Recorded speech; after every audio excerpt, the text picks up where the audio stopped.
اعوذ باللہ من الشیطان الرجیم بسم اللہ الرحمن الرحیم۔ نماز شب پڑھنے کا سب سے آسان طریقہ، دیکھیں انسان کوشش کرتا ہے کہ وہ فضیلت حاصل کر سکے، خداوند کریم کی بارگاہ میں حاضر ہو کر خداوند کریم کے حضور دعائیں کر سکے، لیکن انسان جب یہ دیکھتا ہے کہ میں نے صبح اٹھنا ہے اور پھر جا کر میں نے نماز شب ادا کرنی ہے تو یہ میرے لیے مشکل ہے اور میں نماز شب اس طرح سے ادا نہیں کر سکتا، تو آسان حال لوگوں کے پاس یہی ہے کہ وہ نماز شب کو چھوڑ دیتے ہیں۔ حالانکہ بہت ہی آسان طریقہ نماز شب کا بتایا گیا ہے، اگر اس طریقے کے اوپر اگر انسان عمل کرے یقیناً کوئی ایسا انسان نہیں ہوگا کہ جو نماز شب کو ترک کرے گا۔ وہ طریقہ کیا ہے؟ عام طور پر ہمارے ہاں یہ ایک چیز مشہور ہے کہ نماز شب کے لیے پہلے سونا اور پھر سو کر اٹھنا ضروری ہے، جب سو کر اٹھیں گے تو پھر جا کر نماز شب پڑھیں گے، حالانکہ ایسا نہیں ہے۔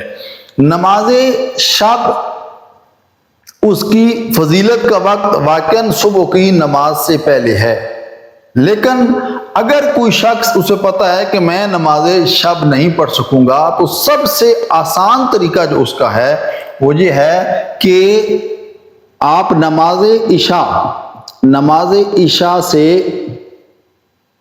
عشاء کے فوراً بعد آپ نماز شب ادا کر رہے ہیں، جو 11 رکعتیں ہیں۔ اس سے بھی آسان طریقہ میں آپ کو بتانے جا رہا ہوں۔ آپ 11 رکعتیں جو ہیں آپ نماز عشاء کے فوراً بعد پڑھیں، یا اگر آپ یہ بھی نہیں کر سکتے، آپ کو پتا ہے کہ میں 11 رکعتیں نہیں پڑھ سکوں گا، تو آپ کم از کم یہ ہے کہ نماز عشاء کے بعد 2 رکعت نماز شفع اور 1 رکعت نماز وتر، ٹوٹل 3 رکعتیں ہو گئی۔ اگر آپ اس طرح بھی پڑھ لیتے ہیں تو پھر بھی آپ نماز شب کا ثواب حاصل کر سکتے ہیں۔